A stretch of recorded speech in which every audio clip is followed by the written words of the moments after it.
नमस्कार बच्चों, कैसे हैं आप लोग। उम्मीद है आप सब बहुत अच्छे होंगे। एक नया दिन, एक नई कक्षा।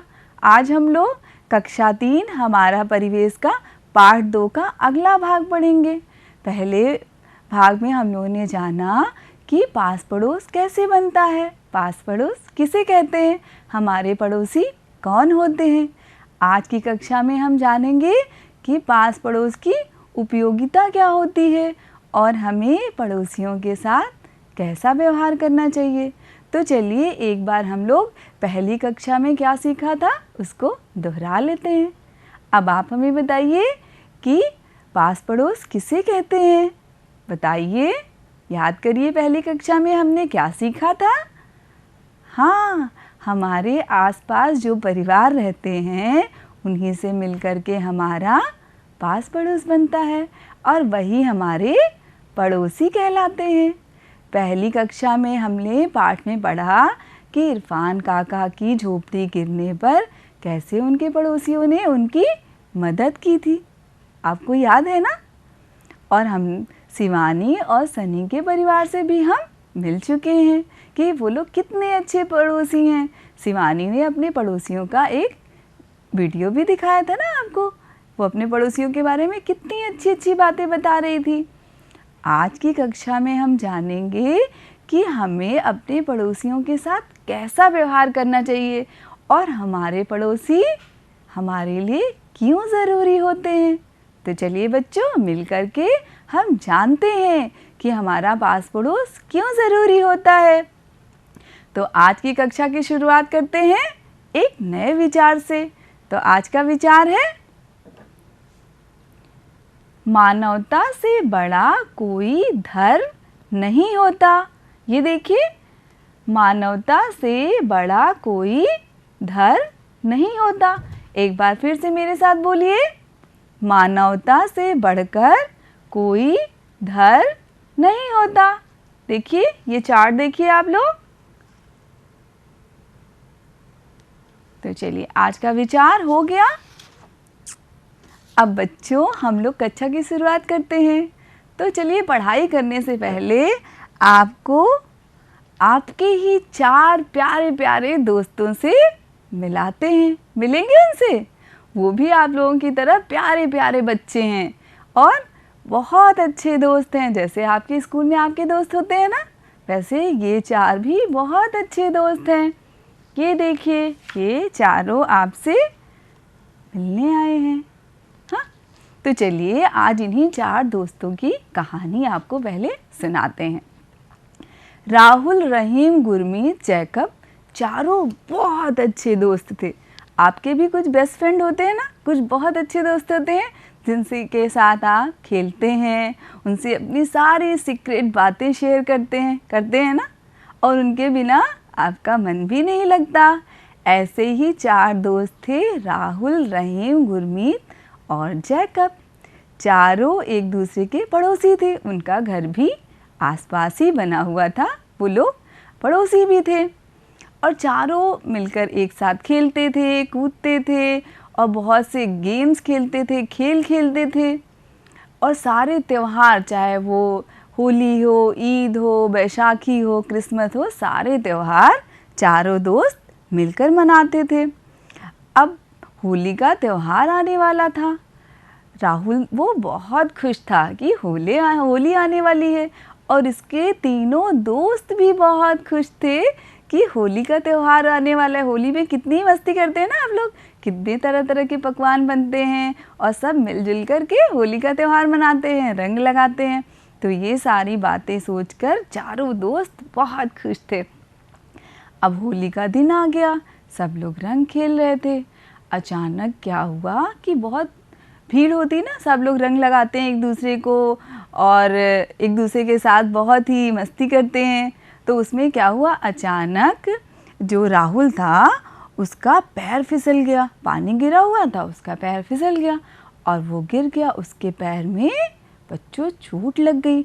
अब इतना भीड़ भाड़ और शोर शराबा था कि किसी का ध्यान राहुल की तरफ गया ही नहीं। राहुल दर्द से करा रहा था।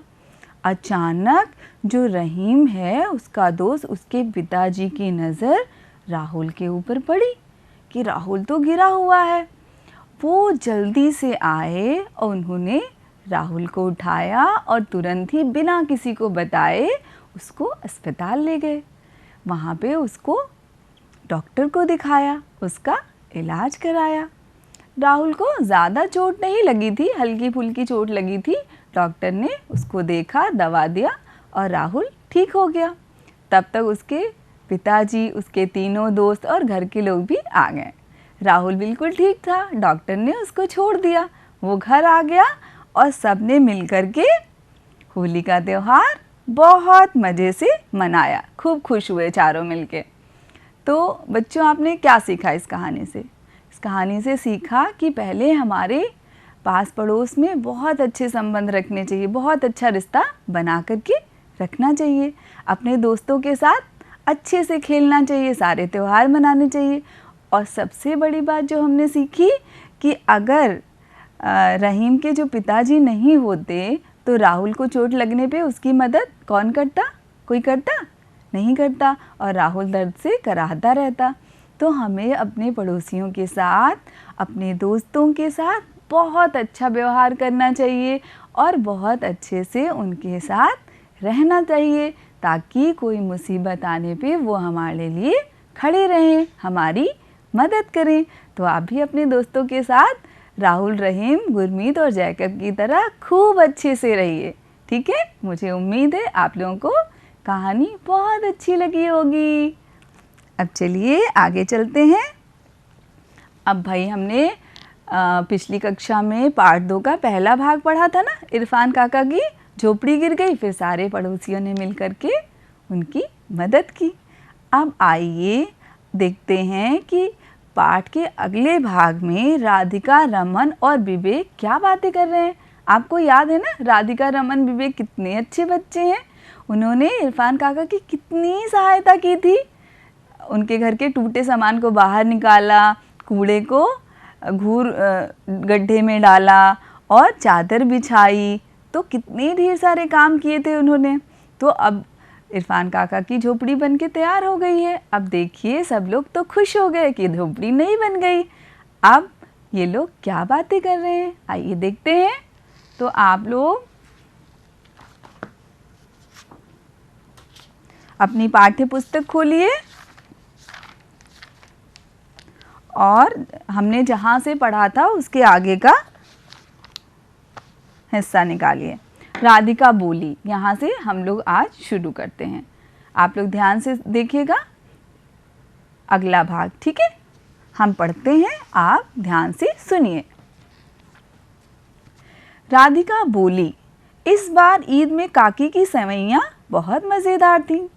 अब आप सोचिए कि ईद में कितनी स्वादिष्ट सेवइयाँ बनती हैं, सबके यहाँ बनती है ना। और ईद का त्यौहार ही सेवइयों के लिए जाना जाता है कि बहुत स्वादिष्ट सेवइयाँ बनती हैं और सबके मुंह में पानी आ जाता है।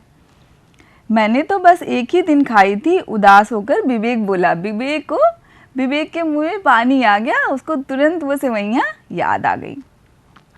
भाभी ने ईद में बहुत ही स्वादिष्ट खाना बनाया था, तनवीर चाचा बोले।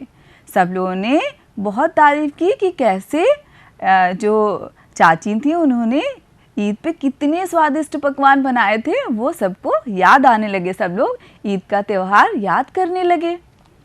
सरला दीदी, होली में आपके घर गुजिया भी बहुत मज़ेदार बनती है। तो बच्चों, जैसे ईद पे सेवइयाँ बहुत मज़ेदार बनती हैं, वैसे ही होली पे सबके घर में गुजिया बनती है ना, सबके घर बनती है और कितनी स्वादिष्ट होती है। गुजिया, सेवइयाँ, मिठाइयाँ, सारे पकवान, हमारे त्यौहार इसीलिए तो जाने जाते हैं, सारे पकवानों के लिए। और पकवान हम बच्चों को और आपको सबको बहुत अच्छे लगते हैं ना। राधिका, विवेक और रमन एक साथ बोले। सभी होली और ईद की बातें याद करके हंसने लगे। अब देखिए इरफान काका की झोपड़ी बन के तैयार हो गई। अब सब लोग खुश हैं और सब लोग किसकी बातें कर रहे हैं? त्योहारों की बातें कर रहे हैं, होली की बात कर रहे हैं, ईद की बात कर रहे हैं कि कैसे होली पे गुजिया बनती है, ईद पे सेवइयाँ बनती है और सब मिलकर त्यौहार मनाते हैं। त्यौहार हम सबके बीच खुशियाँ लेके आते हैं ना बच्चों। आपको पसंद है त्यौहार? मुझे तो भाई बहुत पसंद है त्योहार। थोड़ी मुस्कुराहट काका के चेहरे पर भी आई। उनकी घबराहट अब कम हो चुकी थी। बच्चों, एक बात आपको हम बताना चाहते हैं, यदि कोई इंसान बहुत दुखी है, बहुत उदास है और उसके सामने आप अच्छी बातें करिए, उसकी मदद करिए, उसको सांत्वना दीजिए, तो उसका दुख कहीं न कहीं कम हो जाता है और उसके अंदर साहस आ जाता है। अगर आपके पास ही कोई मुसीबत है, आप दुखी हैं और आपके पास आके कोई कहता है कि नहीं, आप की जो समस्या है वो ख़त्म हो जाएगी, हम सब आपके साथ हैं, तो आपका मनोबल बढ़ जाता है ना, आपको बहुत अच्छा लगता है। तो ऐसा ही इरफान काका के साथ भी हुआ। उनको भी बहुत अच्छा लगा और उनका जो लग रहा था कि उनका घर टूट गया है, अब धीरे धीरे उस समस्या से वो उबर गए। वो भी थोड़े से खुश दिख रहे थे त्योहारों की बातें सुन करके। सभी काका को सलाम करके जाने लगे। मैंने पहले भी बताया है कि आप किसी के घर जाइए या आपके सामने कोई बड़ा दिखता है तो आप उसका अभिवादन करेंगे, उसको नमस्ते करेंगे, उसको सलाम करेंगे, उसको सत श्री अकाल करेंगे। जो भी आपके यहाँ शिष्टाचार निभाया जाता है उसको आप निभाएंगे। ठीक है बच्चों? इरफान काका भावुक होकर बोले, आप सभी ने मेरी मुसीबत को अपना समझकर मेरी मदद की। तो बच्चों देखिए, अगर आपकी कभी भी कोई मदद करता है किसी भी समय, तो आपको उसका धन्यवाद कहना चाहिए। ठीक है? ये एक बहुत बड़ी परंपरा है और दूसरे के प्रति अभिवादन प्रकट करने का एक तरीका है कि अगर उसने आपकी मदद की तो आप आगे से बढ़कर उसको धन्यवाद ज़रूर कहेंगे। ठीक है? आप लोगों की इस मदद को मैं सदैव याद करूँगा। कोई भी अगर आपको की मुसीबत में मदद करता है तो आप उसको हमेशा याद रखेंगे ना? बिल्कुल। एक साथ बोले, काका हम सब पड़ोसी हैं, हम सदैव ही एक दूसरे की मदद करेंगे। पड़ोसी कितने अच्छे होते हैं, वो हमेशा एक दूसरे की मदद करते हैं ना। कोई भी आपके रिश्तेदार और आपके परिवार के लोग तो होते ही हैं, लेकिन शायद आपके रिश्तेदार देर में पहुंचेंगे, आपके पड़ोसी आपके मुसीबत के समय हमेशा सबसे पहले खड़े होते हैं। इसलिए उनके साथ बहुत अच्छा व्यवहार करना चाहिए और अच्छे संबंध बनाकर रखने चाहिए। ठीक है बच्चों? काका मुस्कुराए, बाकी लोग भी खुशी खुशी अपने घर चल दिए। अब काका खुश थे, सबने उनकी मदद की, उनकी झोपड़ी बनकर तैयार हो गई। अब वो बारिश में भीगेंगे नहीं, उनके घर का सामान नहीं खराब होगा और उनके पड़ोसी कितने अच्छे हैं। तो अब आप सोचिए कि आपने अपने पास पड़ोस में अपने पड़ोसियों की कब मदद की थी या उन्होंने आपके घर परिवार में कब मदद की थी। कभी न कभी एक ऐसा क्षण आया होगा जब एक दूसरे की सहायता की आवश्यकता महसूस हुई होगी। ठीक है बच्चों? और हमेशा इरफान काका की तरह सबकी मदद के लिए तैयार रहना चाहिए और रमन, विवेक और राधिका की तरह अच्छे बच्चे बनेंगे। आप लोग बनेंगे ना? बिल्कुल, मेरे सारे बच्चे बहुत अच्छे हैं। अब चलिए बच्चों, अब जानते हैं कि पास पड़ोस की उपयोगिता। पास पड़ोस क्यों ज़रूरी होता है? आप लोग सोचेंगे। अब फिर वही बात मैं बोलूँगी कि जैसे पूरे गांव में सिर्फ आपका घर अकेले का नहीं होता, आपका परिवार अकेले का नहीं होता, बहुत से अन्य परिवार होते हैं, बहुत से अन्य व्यवसाय करते हैं, काम करते हैं। हम लोगों का जीवन एक दूसरे के ऊपर निर्भर होता है ना। हम पड़ोसी एक दूसरे के सुख दुख त्यौहार में रहते हैं, साथ एक दूसरे के घर आना जाना होता है। तो बच्चों, इसलिए हमारा पास पड़ोस बहुत ज़रूरी है। उसके बिना हमारा जीवन संभव ही नहीं है। हम अकेले जीवन यापन नहीं कर सकते। आप सोचिए, आपके दोस्त ना हो, आपको कैसा लगेगा? नहीं अच्छा लगेगा ना। एक दिन भी स्कूल में भी अच्छा नहीं लगेगा। एक दिन आपका बहुत अच्छा दोस्त विद्यालय नहीं आता है तो आपको अच्छा नहीं लगता ना। ऐसे ही हमारे पड़ोसी भी होते हैं, उनके बिना हमारा जीवन अच्छा नहीं होता बच्चों। अब आइए देखते हैं पास पड़ोस की उपयोगिता। पड़ोसी हमारे जीवन का प्रमुख हिस्सा होते हैं। ये आप खुद सोचिए कि आपके पड़ोस में आपका दोस्त रहता है, आपके चाचा काका जो भी आप कहते हैं वो लोग रहते हैं, उनके बिना आपका जीवन अधूरा है कि नहीं है? वो हमारे जीवन का बहुत ही महत्वपूर्ण हिस्सा होते हैं। पड़ोसी हमारा दूसरा परिवार होते हैं।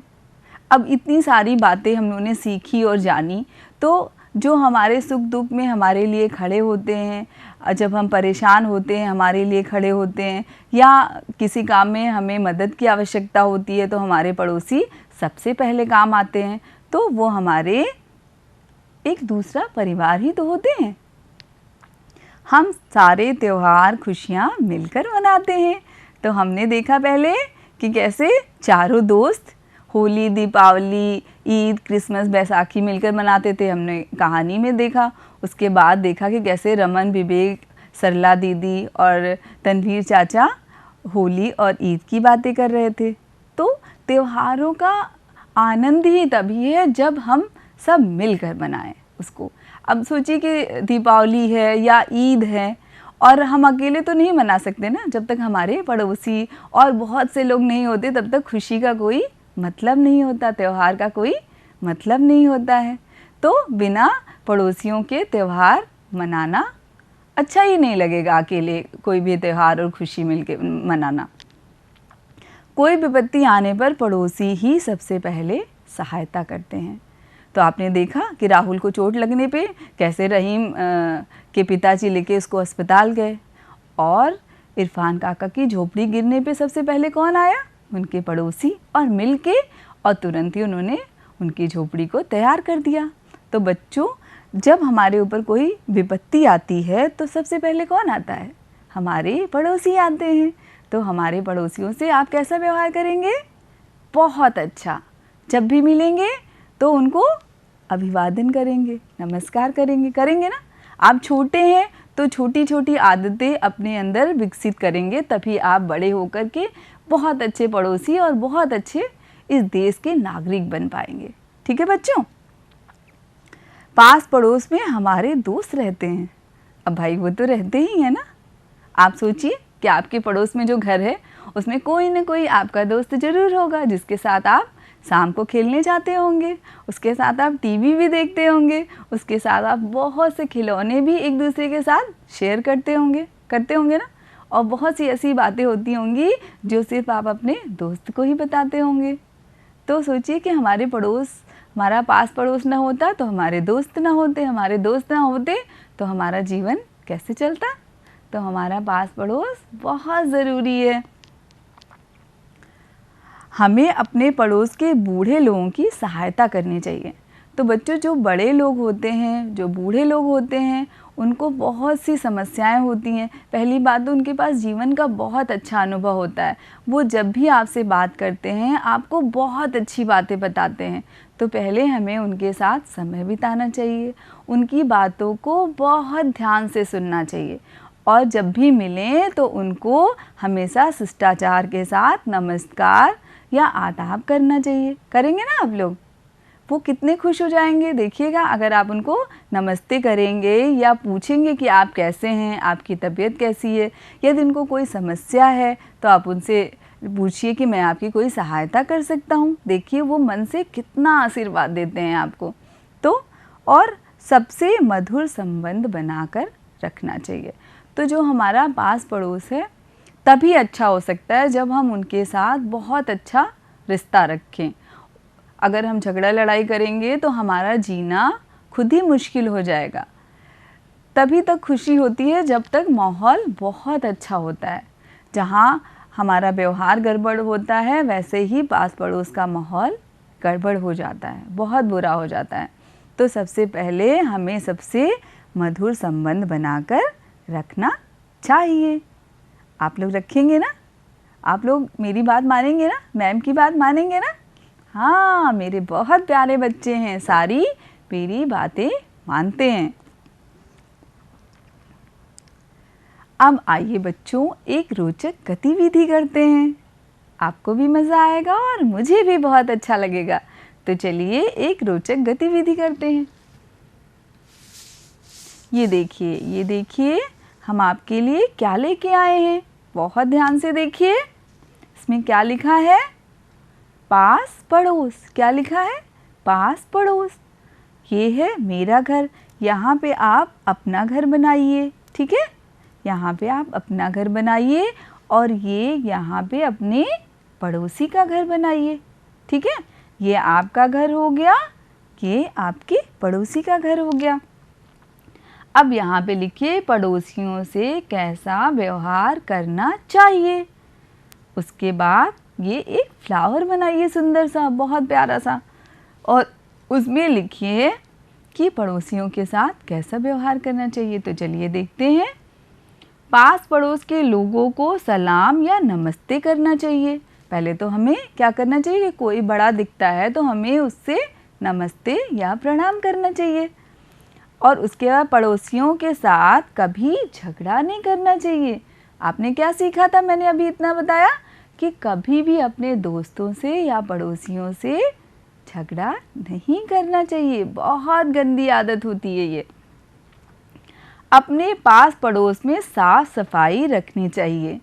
तो पिछली कक्षा में कूड़ादान जो आपका दोस्त है आपसे आके बोला था ना कि अपने पास आसपास खूब सफाई रखिए और हमेशा कूड़ा उसके अंदर ही डालिए। उसके बाद देखिए क्या है, हमें पड़ोसियों के साथ मिलकर सारे त्यौहार मनाने चाहिए। तो हमें अपने पड़ोसियों के साथ सारे त्यौहार मनाने चाहिए ना, तभी तो त्यौहार का आनंद आता है। पास पड़ोस के बच्चों के साथ मिलकर खेलना चाहिए। तो बच्चों, हमें हमारे जो दोस्त हैं वो हमारे पड़ोस में ही रहते हैं, तो हमें अपने बच्चों के साथ, जो भी हमारे दोस्त हैं उनके साथ बहुत अच्छा व्यवहार करना चाहिए और उनको अपना दोस्त बनाना चाहिए, उनके साथ मिलजुल कर खेलना चाहिए। ज़रूरत पड़ने पर हमेशा अपने पड़ोसियों की मदद करनी चाहिए। तो ये इस तरह का आप एक चार्ट बनाइए और ये सारे नियम उसमें लिख लीजिए, ठीक है बच्चों। और फिर आप देखिए कि आप इसमें से कौन कौन से नियम अपनाते हैं। आप अपने पड़ोसियों के साथ इसमें से कैसा व्यवहार करते हैं। क्या आप उनके साथ झगड़ा करते हैं कि नहीं करते, आप उनके साथ मदद करते हैं उनकी कि नहीं करते, उनके साथ आप त्यौहार मनाते हैं कि नहीं मनाते। आप देखिए और इस तरह से सुंदर से अपना घर और अपने पड़ोसी का घर बनाइए, आपको बहुत अच्छा लगेगा।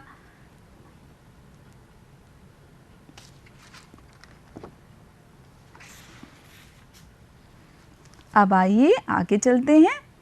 अभ्यास के प्रश्न। अब 2 दिन की कक्षाओं में हमने पास पड़ोस को अच्छे से जान लिया कि हमारे पड़ोसी कौन होते हैं, पास पड़ोस कैसे बनता है और हमें पड़ोसियों के साथ कैसा व्यवहार करना चाहिए। तो अब हम लोग अभ्यास के प्रश्न हल करेंगे। हम आपकी थोड़ी सी मदद करेंगे और आप लोग इसको हल करेंगे। तो बच्चों, अपनी किताब निकालिए और यहाँ पे जहाँ पे पाठ के अंत में लिखा है अभ्यास, देखिए, खोलिए इसको। अभ्यास, प्रश्नों के उत्तर लिखो, ये वाला चैप्टर आप लोग निकालिए। अब बताइए मुझे। अभ्यास, प्रश्नों के उत्तर लिखिए, ठीक है, सबने निकाल लिया होगा। अब चलिए शुरू करते हैं। चलिए, पहला प्रश्न है, इरफान काका की झोपड़ी किस मौसम में गिरी? बताइए, सोचिए, इरफान काका की झोपड़ी किस मौसम में गिरी थी बच्चों? हाँ, बिल्कुल सही कहा आपने। इरफान काका की झोपड़ी तो बारिश के मौसम में गिरी थी। किस मौसम में गिरी थी? बारिश के मौसम में। तभी तो वो बहुत ज़्यादा चिंतित हो गए थे ना कि बारिश हो रही है और मेरा घर गिर गया, अब मैं क्या करूँगा। अब दूसरे प्रश्न की तरफ आते हैं। रमन, विवेक और राधिका ने इरफान काका की क्या सहायता की? अब सोचिए, तीनों बच्चों ने क्या किया था? रमन, विवेक व राधिका ने टूटे सामान को छांटकर अलग किया और घर के सामान को ठीक किया। और क्या किया था? घर की साफ सफाई की थी। मैंने बोला था ना, तीनों बहुत अच्छे बच्चे हैं और उन्होंने इरफान काका की बहुत मदद की थी। अब तीसरे प्रश्न की तरफ आते हैं। झोपड़ी बनाने के लिए बांस और पुआल किसने दिया? सोचिए, किसने दिया था? कौन मदद के लिए आगे आया था इरफान काका की? सोचिए सोचिए। हाँ, बिल्कुल सही। तनवीर चाचा ने बांस और सरला दीदी ने क्या दिया था? पुआल। तो इस प्रश्न का उत्तर आप लोग लिखेंगे कि तनवीर चाचा ने बांस दिया था और सरला दीदी ने पुआल दिया था, तब जाकर के इरफान काका की झोपड़ी बनकर तैयार हो गई। पड़ोसी किसे कहते हैं? अब बताइए भाई, पड़ोसी किसे कहते हैं? कितनी बार हम लोगों ने सीखा? बिल्कुल सही, आप लोग बहुत तेज बच्चे हैं। जो परिवार हमारे आसपास रहते हैं उन्हीं से मिलकर हमारा पास पड़ोस बनता है और वही हमारे पड़ोसी कहलाते हैं ना बच्चों, वही तो हमारे पड़ोसी होते हैं। अब आगे आइए देखते हैं, जोड़े बनाओ। सरला दीदी ने क्या लाकर दिया था? याद करो, सरला दीदी ने अपने घर से पुआल लाकर दिया था। रमन, विवेक और राधिका ने मिलकर सामान को बाहर निकाला। इरफान काका अपने पड़ोसियों की सदैव मदद करते हैं। तनवीर चाचा ने कहा, मेरे पास सूखे बांस हैं। क्या बोला था? सूखे बांस हैं। अब तीसरा प्रश्न है, सही कथन के सामने सही और गलत कथन के सामने गलत का निशान लगाओ। तो चलो बताओ, पास पड़ोस के लोगों को प्रणाम या सलाम करना चाहिए? यस, तो ये सही का निशान लगाइए। उसके बाद ज़रूरत पड़ने पर पड़ोसियों की मदद करना चाहिए। बिल्कुल, हमें हमेशा उनकी मदद के लिए तैयार रहना चाहिए। अपने पड़ोसी की बुराई करना चाहिए? नहीं, ये बहुत गंदी आदत है, तो हमें अपने पड़ोसियों की बुराई कभी नहीं करना चाहिए। पड़ोसी के साथ त्यौहार मिलकर मनाना चाहिए? हाँ, सारे त्यौहार पड़ोसियों के साथ मिलकर मनाना चाहिए। पड़ोस के बच्चों के साथ मिलकर खेलना चाहिए? हाँ, पड़ोस के बच्चों के साथ मिलकर खेलना चाहिए। तुम्हारे पड़ोस में बहुत गंदगी है, इसकी सफाई के लिए तुम क्या करोगे? सही का निशान लगाओ। गंदगी को ऐसे ही पड़ा रहने दोगे? पड़ोसियों के साथ मिलकर साफ सफाई करोगे? यस, पड़ोसियों के साथ मिलकर हम साफ सफाई करेंगे। यह तुम्हारा कोई मित्र सहारा लेकर चलता है, उसे तुम्हारे साथ खेलना है, तो तुम क्या करोगे? सही का निशान लगाओ। उसके साथ खेलने से मना कर दोगे? ऐसा खेल खेलोगे जिसे वो खेल सकता है, तो ऐसा खेल खेलेंगे जिसे वो खेल सकता है। तो बच्चों, आज हम लोगों ने ये सारे अभ्यास के प्रश्न कर लिए। अब आइए कक्षा के अंत में रानी के साथ एक प्यारी सी कविता करते हैं। ठीक है, रानी को कविता सुनना है, आप सबको भी सुनना है ना? तो चलिए अपनी जगह खड़े हो जाइए और कविता शुरू करते हैं। प्यारा पास पड़ोस, तो शुरू हो जाइए। प्यारा है पास पड़ोस हमारा, मिलजुल कर हम रहते हैं। प्यारा है पास पड़ोस हमारा, मिलजुल कर हम रहते हैं। होली, ईद, बैसाखी, क्रिसमस मिलजुल कर हम मनाते हैं। होली, ईद, दिवाली, क्रिसमस मिलजुल कर हम मनाते हैं। साफ सफाई मिलकर करते, एक दूजे का हाथ बटाते। साफ सफाई मिलकर करते, एक दूजे का हाथ बटाते।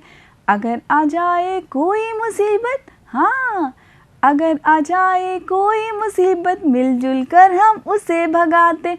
यदि आ जाए कोई मुसीबत, मिलजुल कर हम उसे भगाते।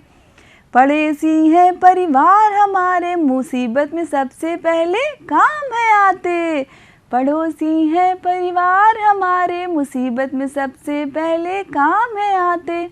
प्यारा है पास पड़ोस हमारा, मिलजुल कर हम रहते हैं।